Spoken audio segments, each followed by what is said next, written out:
passar por isso, tá bom? Então, a aulinha aqui, a gente vai fazer uma revisão sobre infarto perioperatório, falar um pouco de fisiopatologia e de algumas condutas que às vezes mudam terapia, tá bom? Continhas que tem que estar na cabeça de todo anestesista, né? O que é que faz um ampliar, o que é que faz um débito cardíaco, o que é que altera um volume sistólico, né? E tudo que a gente faz dentro da anestesia altera. É muito difícil, às vezes, até tomar certas condutas, porque fala assim, a gente tem um guideline de cardiologia, que fala até aquela história que o Lucas estava falando do dia, de fazer vasodilatador com inotrópico, né? Era isso, né? Vasodilatador com inotrópico. A gente está, além do paciente, às vezes, ter essa alteração hemodinâmica do infarto, a gente tem tudo isso alterado pela nossa anestesia, né? Resistência vascular sistêmica, o débito cardíaco, tudo que a gente faz no paciente altera a hemodinâmica diretamente. E aí a gente pesar a questão da manejo hemodinâmico dentro desse contexto é muito mais difícil. Mas vamos lá. Essa revisão do ciclista é bem interessante. Ela exagera em relação aos diagnósticos, certo? Mas, em algumas coisas no diagnóstico, mas é interessante ter uma noção, né? Que a mortalidade em 30 dias em pacientes em cirurgia de médio e alto risco chega a 2%. E em pacientes de alto risco, que são submetidos à cirurgia, a mortalidade chega a 5%. É um percentual altíssimo, né? E nesse artigo, ele entra até em conflito com os artigos de via aérea, falando que é a causa mais comum de mortalidade. Quando a gente lê sobre via aérea, a gente vê que a causa mais comum de mortalidade é a via aérea. Eu nem vou entrar nesse mérito, tá bom? Bom, fisiopatologia do infarto perioperatório. Como eu disse anteriormente, a síndrome coronária aguda tem a tipo 1 e a tipo 2. Tem mais outras divisões, mas o que importa pra gente são essas duas. A tipo 1 é a ruptura de placa instável, né, com elevação de ST. E leia-se, elevação de ST, só para lembrar, todo mundo sabe que é a oclusão total coronariana, certo? E esse autor aqui, em 2009, fala que é um evento raro e chega a ser menor do que 2%. Eu não sei a porcentagem da ruptura de placa no infarto fora do centro cirúrgico, fora de cirurgia. Mas independente dessa percentil, é muito baixo, certo? Nesse artigo. Bom, e tem o tipo 2, que é o desequilíbrio oferta-demanda, que ele fala que uma depressão prolongada ST está associada a complicações cardíacas, inclusive morte súbita. E essa, eu quero chamar a atenção para prolongada aqui, certo? Isso aqui a gente vai chamar a atenção e tem que ser muito persistente na hora de conduzir a hemodinâmica do paciente por causa disso. A alteração de troponina está associada a uma depressão de ST, a gente vai ver a sensibilidade de um e de outro, e também às vezes acontece de ter alteração de troponina mesmo em paciente com eletrocardiografia normal. Bom, entrando em conflito com esse artigo do Circulation, saiu em 2010 esse artigo, que foi o que eu li mais diferente em relação à última aula que teve infarto aqui nas sessões clínicas, que foi em 2013, se eu não me engano. Bom, ele cita só que chamar a atenção para isso aqui, ó, incidência, supply demand, né, oferta-demanda e ruptura de placa. Esse aqui fala que chega de 2%. Esse autor aqui fala que a incidência disso, e aí como o Lucas falou, estudos cadáver, estudos angiográficos, estudos em Holter, e tem mais, não lembro qual é o tipo de estudo que eles avaliam. Bom, o fato é que o percentil de ruptura de placa e supply demand é mais ou menos 50-50. Mesmo assim, chegando a esse percentil dessa forma, chama a atenção da grande quantidade de alteração para oferta e demanda.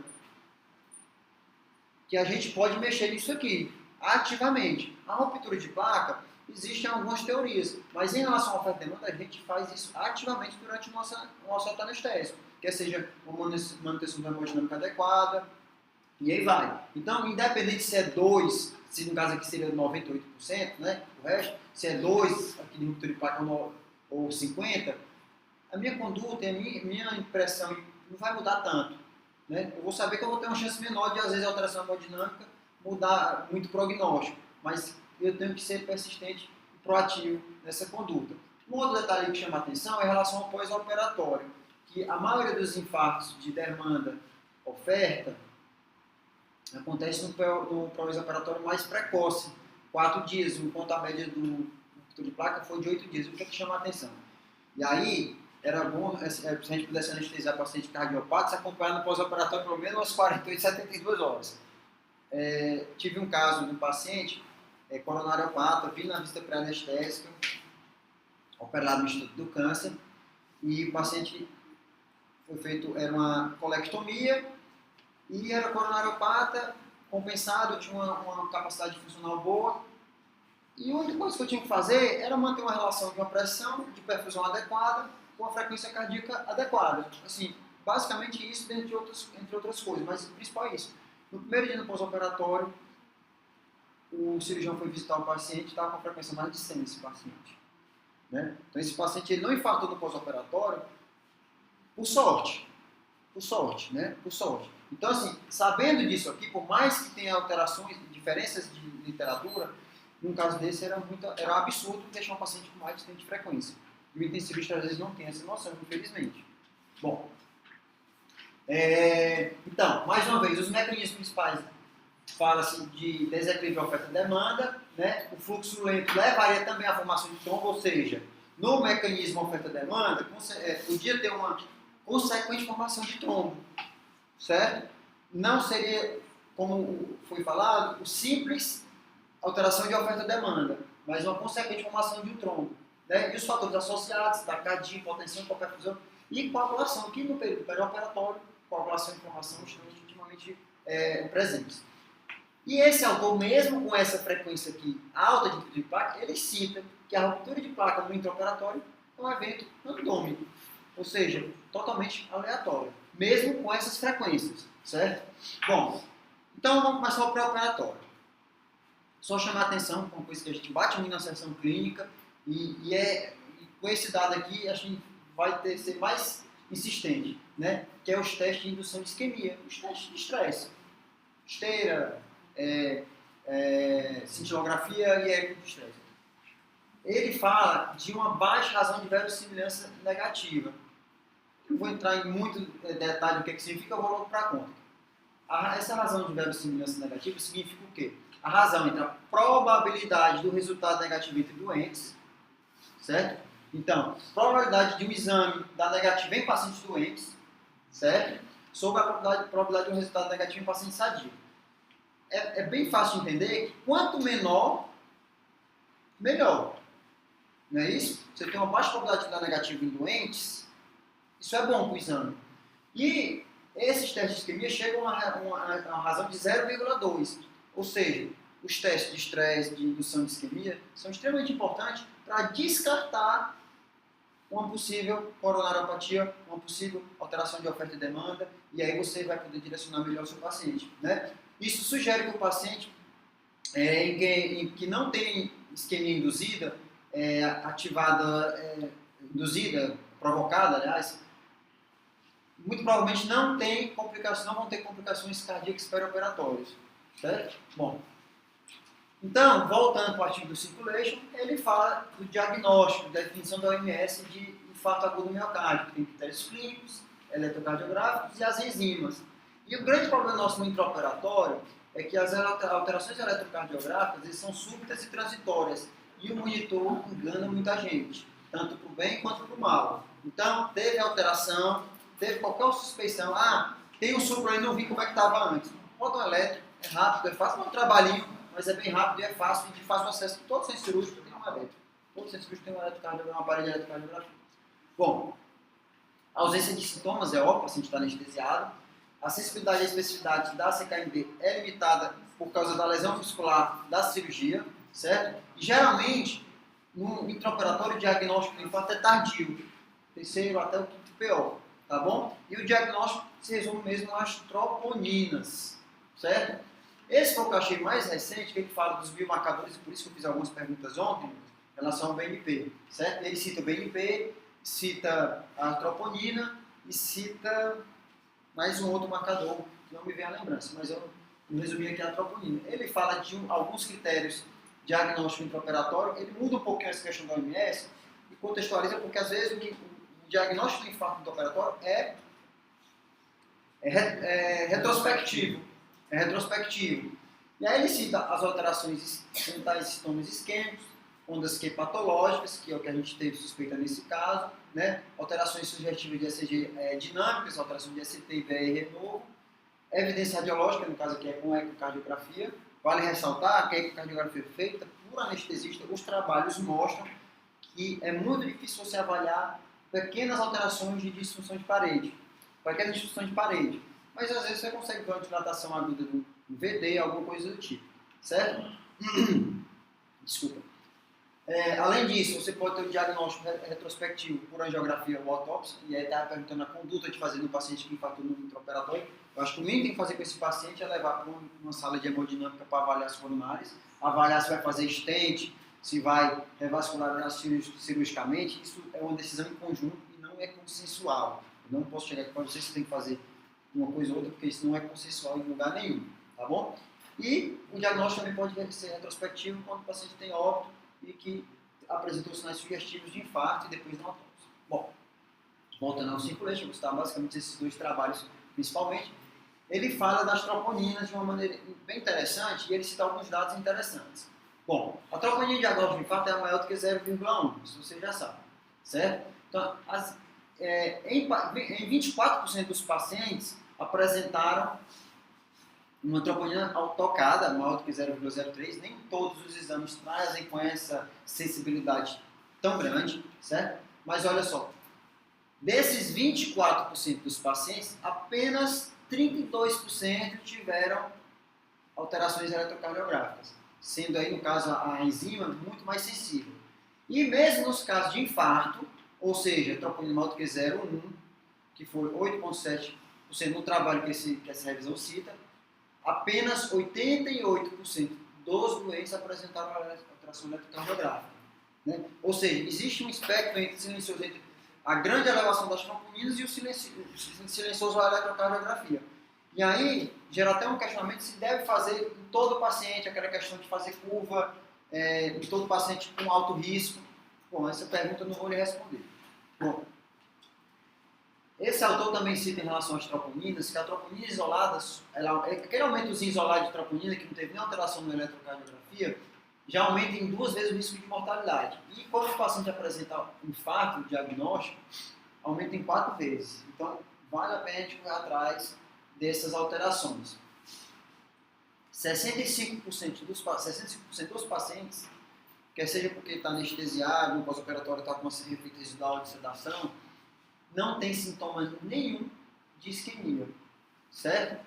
E aí, é o que eu estava falando para vocês, será que era fazer rotina os biomarcadores em pacientes de alto risco? Também fica a pergunta no ar, se deve fazer. Eu acho que em centros mais, por exemplo, aqui na emergência, poderia muito bem, todo paciente de alto risco, fazer as enzimas e poder avaliar de forma mais criteriosa. E aí a pergunta que eu até fiz ontem, o que é que isso mudaria na conduta? O certo era a gente otimizar todo o paciente, né? Todo o paciente, isso seria o certo, né? Que otimização a mais? Também o autor não responde, certo? Na verdade, a medida de troponina é feita com base apenas na suspeição e subestima a lesão miocárdica. Bom, como eu falei para vocês, não sei o que fazer se ela vier positiva.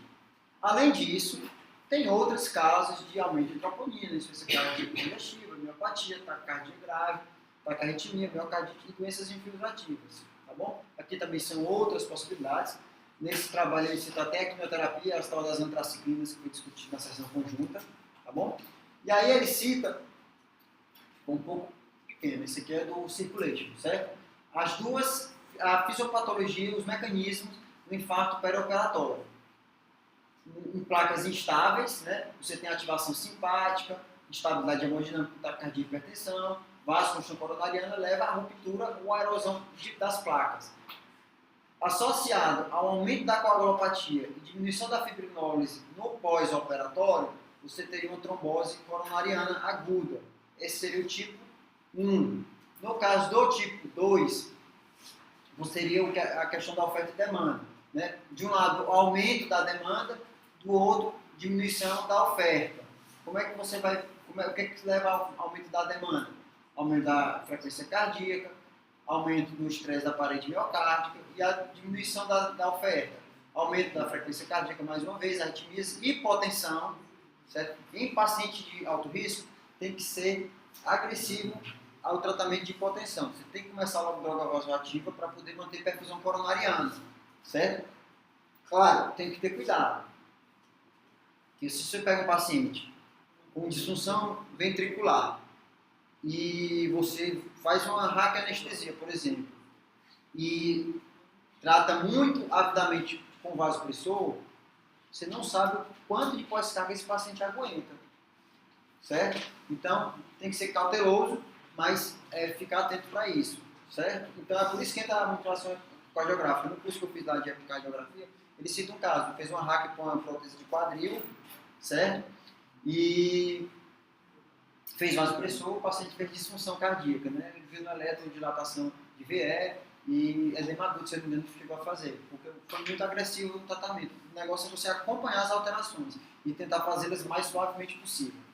Bom, isso aqui é a probabilidade de infarto tipo 1 e tipo 2. Vocês veem aqui que no pós-operatório, né, o tipo 1 ocorre mais quando as estenoses são menores, certo? Que a gente tinha conversado na questão do tamanho de placa. E o tipo 2 com estenoses maiores, que é a questão da oferta e demanda. Bom, e no pós-operatório, em que momento isso acontece? Vocês vão ver que a maior parte do infarto acontece até o terceiro dia de pós-operatório. Quase 100% do infarto acontece até o terceiro. Quase 100% não, que dá 50 mais 28, 78%, né? Então 78% dos fatos ocorrem até no 13º. Então é o período mais atento que o paciente tem que ter. Às vezes, muitas vezes está monitorizado e em conversa direta com o pessoal do pós-operatório. Bom, então, desequilíbrio oferta e demanda, vocês estão cansados de escutar, taquicardia, hipotensão, né, que seja hipovolemia no caso do paciente do caso, sangramento, vasodilatação na indução anestésica, a hipertensão leva à elevação de hormônio de estresse, vasoconstrição, anemia, hipoxemia, hipercarbia, sobrecarga volêmica. Tudo isso, junto com os meus anestésicos, vai alterar em relação de oferta e demanda. E quais são os pacientes que têm esse desequilíbrio principalmente? Bom, a revisão do Circulante cita esse trabalho aqui, de 96, de 1.242 pacientes que fizeram cateterismo pré-operatório para cirurgia vascular, certo? Bom, pacientes com evidência de doença arterial-coronariana grave, eles avaliaram todos os pacientes que tiveram infarto homocíclico no pré-operatório. Então, o que é que eles fizeram? Separaram em dois grupos os pacientes que tinham oclusão total coronariana com colaterais. Esses pacientes tinham oclusão coronariana e tinham perfusão do ventrículo por colaterais. Isso é comum, né, acontecer. Eles viram que os pacientes que fizeram infarto, certo? 81%, esses pacientes aqui, 81% tiveram infarto, certo? Ou seja, esse paciente, muitas vezes, uma hipotensãozinha nesse paciente que está precisando de uma perfusão coronariana mais otimizada, leva a um infarto. Enquanto que no grupo controle, foi só 21%, certo? Então, chama muita atenção para essa questão de oferta e demanda. Eu não ia nem botar esse slide, mas quando na discussão do caso levou um pouco para isso, eu queria chamar a atenção para uma coisa importante. A questão dos estudos hemodinâmicos aqui, pessoal. Houve uma relação positiva com o infarto, pacientes que apresentaram taquicardia e isquemia miocárdica, né? Relação positiva entre taquicardia e isquemia miocárdica e hipotensão e isquemia miocárdica. E uma diminuição de 20 ml de mercúrio por 60 minutos teve uma associação ainda maior. E ele até cita que pequenas alterações hemodinâmicas rapidamente tratadas não tiveram relação com isquemia miocárdica, certo? Então, aquelas alterações que às vezes são rapidamente tratadas, elas não trazem tanto prognóstico ruim. O grande problema são as cirurgias, as anestesias, que você mantém ali o paciente 1 hora, 1h30 de potência e não corre atrás dessa controle de pressão. Hoje em dia a tolerância para mim é quase zero. Quase zero por quê? Muitas vezes o paciente chega em hipertensão por causa da ansiedade e tudo mais. Mas você dá um desconto em relação a essa ansiedade e você trata agressivamente a hipotensão do intraoperatório, tá bom? Bom, o Lucas já sabe esse trabalho decorado, né? Fala do metoprolol, né? Na verdade, ele chega a uma conclusão que houve menor óbito por causa cardíaca, infarto e colapso cardíaco. Porém, mais óbito no termo geral, principalmente por acidente vascular encefálico, certo? Bom, esse trabalho é extremamente discutido, né? E ele conclui que arrisca em assumir o beta-bloqueador com perioperatório traz benefícios sem aumentar risco, certo? Bom, vale ressaltar o seguinte, trabalho de grande impacto mundial, só que acontece, a maioria dos trabalhos que trazem beta-bloqueador, o beta-bloqueio profilático para eventos cardíacos no perioperatório, eles trazem doses fixas para todos os pacientes. Eles não trazem metas. E esses trabalhos, teve até algumas revisões que voltaram para esses trabalhos e estudaram esses trabalhos e avaliaram os pacientes que tiveram resposta adequada. Que é a resposta adequada? Diminuição de frequência sem grande alteração hemodinâmica. E eles viram que esses pacientes às vezes tiveram benefício. E aí, esse autor de uma revisão da anistia, ele fala que não seria o caso de utilizar como terapêutico e não profilático. E não tem muitos trabalhos, pode ser que nos 2 últimos anos tenha saído coisas mais importantes, falando o seguinte, e se eu pegar e tratar aquele paciente que faz taquicardia, em vez de fazer para todo mundo, será que isso tem benefício? Que é o que a gente faz na prática. Na prática, às vezes o paciente está taquicárdico e hipotenso, você faz um vasopressor, um metaraminol, uma noradrenalina, ele normalmente baixa a frequência e mantém pressão de perfusão. Ah, mas não baixou a frequência, será que é o caso de fazer um beta-bloqueador? Essa resposta é meio difícil de dar. E essa revisão do trabalho de um jornal nosso, da Anesthesia, Analgesia, né, assim, ele fala o seguinte, que a revisão sugere que a titulação de esmolol para um ponto, para um alvo hemodinâmico, pode ser segura e eficaz, certo? Botando em questão o resultado desse trabalho aqui anterior que eu citei. Mas isso é uma longa discussão, particularmente na minha prática, eu sou a favor de controle de frequência cardíaca, certo? Para um bom resultado. Bom, então a gente tem esse quadro aqui todinho, né? Anestesia causando hipotensão e hipoperfusão, estenose coronariana, causando baixo fluxo, cirurgia levando à inflamação e hipercoagulabilidade. Tudo isso pode levar a um baixo fluxo, como eu falei naquela teoria do trombo com baixo fluxo. Tanto o baixo fluxo causa trombo, como o trombo parcial pode causar um baixo fluxo. Além disso, a gente tem um aumento da demanda de oxigênio no miocárdio.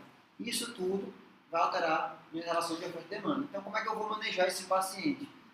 É assim, é muito que a gente pensa intuitivamente, mas que às vezes a gente deixa de correr atrás ativamente, né? Melhora do equilíbrio, a gente já falou daquelas relações de frequência cardíaca e pressão arterial, redução do limiar de aceitação, né? Reduzir frequência cardíaca, controle de hipertensão, hipotensão e anemia e controle de dor, certo? Monitorização invasiva, que foi sugerida no caso, né? E diagnóstico do estado volêmico, que às vezes é muito difícil de fazer. E aí entram outras ferramentas, a questão até do ecocardiografia intraoperatória. Bom, e taquicardia versus hipotenção, o que eu tenho que fazer? Normalmente eu conduzo um vasopressor mais beta-bloqueador. Primeiro eu consigo uma pressão adequada. Se não resolver com a pressão adequada, eu faço beta-bloqueador, manejar a volemia e sempre aumentar a oferta de O2, que poderia ter sido feito nesse caso também. Esse é um quadro aqui que eu queria chamar a atenção. Ele fala bem esmiuçado como é que você vai fazer cada tratamento, mas eu queria chamar a atenção para isso aqui, ó. Suspeita de isquemia miocárdica pós-operatório, infarto. Primeira coisa que ele bota em letras graúdas é fazer um ECG de 12 derivações, certo? Isso aqui tem que ser medular para você, tá bom? E por último, certo? Bom, em 2013 a Sociedade Brasileira de Anestesia, até você acha que foi falado, né? Em 2013 vocês já estavam aqui, né? Alguns eventos. Então, a Sociedade Brasileira de Anestesia traduziu um guia de consulta rápida da Sociedade Europeia de Anestesiologia. E é simples, prático e rápido, né? Então, sinais IME, sinais de isquemia, depressão de ST, inversão de onda T, nova disritmia. Você vai reduzir o consumo e aumentar a oferta. Oxigenação 100%, corrigir a anemia. Resposta verificar a profundidade anestésica, se o nível de anestesia está adequado, administrar analgesia suficiente para o procedimento e manter uma perfusão coronariana. E aí tem que ser agressivo. E ele faz uma coisa, olha só que coisa, é muito intuitivo, né? Bom, considerar a noradrenalina se a frequência está maior do que 90. Isso é muito assim, você tem, por exemplo, o metalaminol e a efedrina. O paciente está taquicárdio. Você vai escolher o metalaminol, é muito óbvio isso. Né? E aqui ele escolhe um alfa, que é a noradrenalina. Ótimo, certo? O paciente está com a frequência baixa, abaixo de 90. Ele considera usar a efedrina. Eu até abaixaria um pouquinho mais esse limite. Bom, vou passar um pouquinho, tá? Não vai dar para ver. Ajustar. Então, ele fala da frequência cardíaca aqui embaixo, vai subir um pouquinho mais alto. Ajustar a frequência cardíaca, considerar esmolol e metoprolol, certo? Que eu falei anteriormente. Contratilidade. Você vai, feito isso tudo, certo? Conseguir cabeça de pressão, assim, cabeça de pressão, estou com uma frequência boa. Mas o paciente manteve hipotensão, às vezes você vai ter que usar um inotrópico, certo? Mesmo com o risco de aumentar o consumo de oxigênio. Você vai otimizar a pré-carga, né? Considerar a nitroglicerina. Você vê que de um lado ele manda fazer vasopressor e do outro ele manda fazer nitroglicerina. É caso a caso e a titulação de caso a caso, tá bom? Avaliar estado volêmico e considerar outras ações, que aí foi perguntado sobre essas outras ações. Anticoagulação, heparinospina, você vai ter que ver com risco de sangramento. Toda vez que vocês vão ler sobre heparinização, ou mesmo sobre fibrinolítico, você vai avaliar a questão da cirurgia. Alguns casos chega a ser contraindicado anticoagulação e tudo mais. Cirurgia intracraniana, você não vai anticoagular esse paciente de jeito nenhum, por exemplo. Né? Bom, terapia intensiva, monitorizar com eletromúltiplas derivações, obviamente, monitorização invasiva, cardiografia transesofágica e laboratório para ver enzimas. Além disso, intervenção coronariana, que eu acho que é um caso diagnóstico que você poderia levar para a sala de hemodinâmica. E, em último caso, balão intraórtico, que dá uma muleta muito boa para o coração.